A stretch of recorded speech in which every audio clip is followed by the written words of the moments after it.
मोदी जी को अगर दलित ही देखना था तो खुद की अपनी सीट हटा करके अपना दलित हमारा भाई कोई प्रधानमंत्री बनाए, तब हम माने कि मोदी कोई है चीज। अगर मोदी ने कोई चीज करना है तो कुछ समता, हम लोग बात करते हैं समता की, पर ये लोग बात करते हैं समरसता की। समरसता में अगर घुस के जाएंगे तो समरसता में राजा अशोक आते थे। समरसता का मीनिंग होता है जैसा चल रहा है वैसा का वैसा ही चलता रहे। तो हम पिछले अगर 600 साल 700 साल पुराने अगर हम जाएं तो शासक तो हम ही थे ना, तो इनको तो फिर से गुलाम बनना पड़ेगा। तो अगर समरसता की बात करनी है और अगर भारत सरकार को अगर किसी दलित की बात करनी है तो एक तो प्रधानमंत्री बनाया जाए, राष्ट्रपति से हमारा कोई लेना देना नहीं है। अगर राष्ट्रपति कोई बनता भी है दलित तो वो तो पहले भी बन चुका है एक दलित। अगर बहन जी को राज्यसभा में नहीं बोलने दिया जा रहा तो राष्ट्रपति दलित बनाने का क्या फायदा। एक दलित हमारी महिला, एक दलित हमारी जो हमारी प्रेरणा स्रोत है, अगर वो संसद में नहीं बोल सकती तो फिर हमारे राष्ट्रपति बनाने का क्या औचित्य रह जाता है, क्या फायदा होता है। मैं मोदी जी से और मोदी जी की सरकार से पूछना चाहता हूं कि राष्ट्रपति बना करके उन्होंने हमारे पास हमें क्या दिया है। हमें कुछ नहीं दिया। अगर बनाना है तो 2.5 से 3 साल मोदी जी को हो गए हैं अपनी सत्ता छोड़ करके, बाकी के 2 या 2.5 साल जो बचे हैं एक बार दलित प्रधानमंत्री बना के दिखाएं, तब हम मानेंगे कि हाँ मोदी जी समानता की बात करते हैं या समरसता की बात करते हैं। तो समरसता में पिछले जो शासक रहे हैं वो हम ही लोग तो थे, तो शासन जो है वो हमारा ही आने वाला है। मेरा आप सभी से एक अनुरोध ये है कि 2019 में हम सभी लोग बहन जी का हाथ मजबूत करें और आपस में जितने भी लोगों की आपस में भ्रांतियां हैं, लड़ाइयां हैं, गुस्सा है, नाराजगी है, उस नाराजगी को आप आपस में दूर करें। एक एक कप चाय पी के घर में जाएं, घर में जाकर के एक एक कप चाय पिए। चाय किसी मोदी जी की नहीं है, चाय आपकी अपनी है, आपने आसाम में खुद उगाई है। आप वो चाय पिए और अपने गिले शिकवे दूर करें। मेरे भी बहुत लोगों से गिले शिकवे थे, मैंने भी बहुतों से दूर किए हैं। बेशक मैं चाय नहीं पीता, पर कोल्ड ड्रिंक और कॉफी के साथ मैंने वो गिले शिकवे दूर कर चुका हूँ। मेरा आपसे यही अनुरोध है कि आप सभी लोग बीएसपी को मजबूत बनाएं, आगे बढ़ाएं, तभी हमारा कुछ फायदा हो सकता है। फायदा मैं आपको एक चीज और बता दूं कि बहन कुमारी मायावती जी ने राजा अशोक के बाद अगर किसी ने हमारा इतिहास बनाने का कोशिश की है तो वो बहन जी ने की है।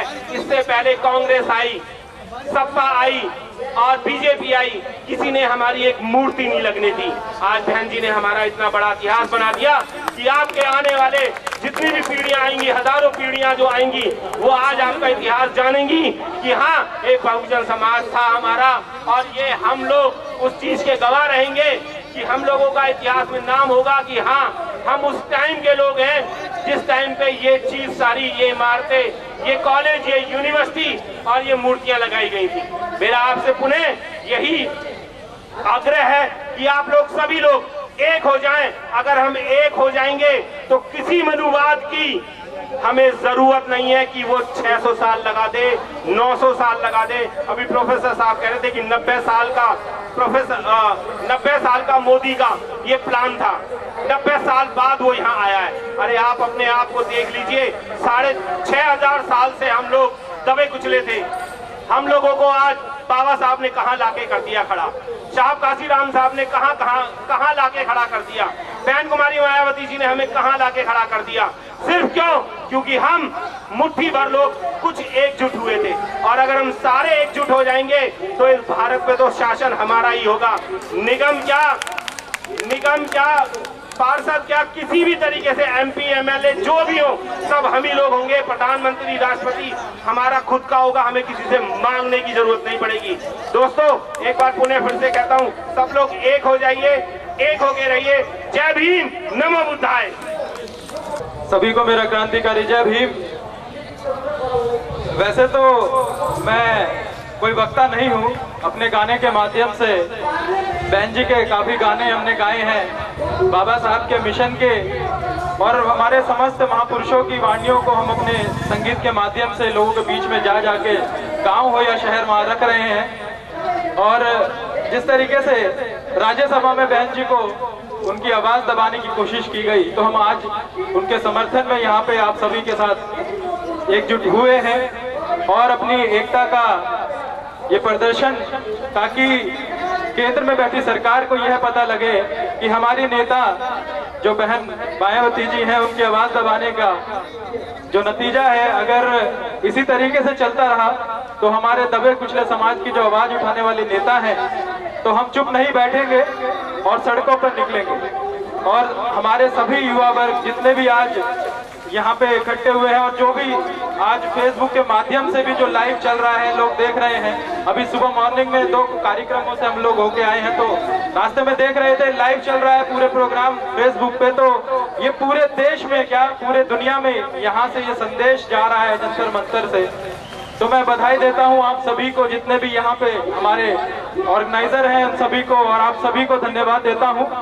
जहाँ 5 साल तक दलितों का, आदिवासियों का, पिछड़ों का शोषण नहीं होता, वो शासन दिखाती है बहन मायावती, वो है असली लोकतंत्र। लोग बोलते, भाई ने बोला है कि लोकतंत्र दिखाओ, लोकतंत्र दिखाने के लिए दिखाना पड़ता है दबंगपना। दबंगपना किसे कहते हैं मैं बताता हूँ। जब उत्तर प्रदेश का सबसे बड़ा गुंडा राजा भैया जेल के अंदर मिलता है, वो होता है दबंग लोकतंत्र। जब पश्चिमी उत्तर प्रदेश का सबसे बड़ा नेता जो बहन जी के खिलाफ अब शब्द बोलता है, गोलबंदी करके जब वो महेंद्र सिंह टिकैत जेल के लिए ना जाने से माफी मांगता है, उसको बोलते हैं लोकतंत्र। एक दलित ऊपर से दबंग, बड़ा डेंजर कॉम्बो है भाई, बहुत डेंजर कॉम्बो। लोकतंत्र की बात करते हैं, आज बताओ कौन सा राज्य है भारत के अंदर जहां पर दंगा नहीं हो रहा, जहां शोषण नहीं हो रहा, जहां सड़कों पर खून नहीं बह रहा, जहां मुसलमान कह के किसी भी मजदूर को मार दिया जा रहा है। बताओ वो कौन सा साल था जिसके अंदर ये नहीं हुआ? वो था लोकतंत्र। कौन उस लोकतंत्र को चला रहा था? वो था लोकतंत्र। बात कर रहे हैं पाकिस्तान से खतरे की, बिना युद्ध हुए 700 से ऊपर जवान शहीद हो गए। 700 से ऊपर जवान शहीद होने का मतलब है 700 से ऊपर परिवार खत्म हो गए। उन शहीदों को भी मैं नमन करता हूं, लेकिन मैं ये पूछना चाहता हूं शहीदों की जान गई क्यों? तुम्हारी शफुकी की वजह से, तुम्हारी मीडिया की वजह से। बोलते हैं ड्रैगन डर गया, बड़ा अच्छा बोल देते हैं भैया मीडिया वाले। उसके बाद मोदी जी सारा काम दे देते हैं चाइना कंपनी को और बोलते हैं कि चलो जी झालर का विरोध कर दो। बोले हैं डेंजर इन डेमोक्रेसी पे बोलने के लिए आया हूं, तो मैं फोकस वही रखता हूं। इतने साल हो गए भारत में एक सांस्कृतिक इमारत नहीं बनी, वो बनाई है बहन जी ने बहुजन स्मारक बनाकर। उसको बोलते हैं लोकतंत्र। जब अपने देश के महापुरुषों को तुम दिखाओ। जब मैं पहली बार आगरा प्लेन से जा रहा था तो अचानक ही क्या हुआ, लोग सब खड़े होकर खिड़की पे देखने लगे, तो मुझे लगा पता नहीं क्या ताजमहल होगा। मैंने नीचे देखा, अंबेडकर पार्क देख रहे थे। ये होता है। और आज जब मैं उस पार्क के लिए RTI डालता हूं, उन्होंने आरोप लगाया जनता के पैसे बर्बाद हुए। मैंने उस पर 3 RTI डाली, एक का भी जवाब नहीं आया। मैं जानना चाहता हूं उससे कमाई कितनी हुई।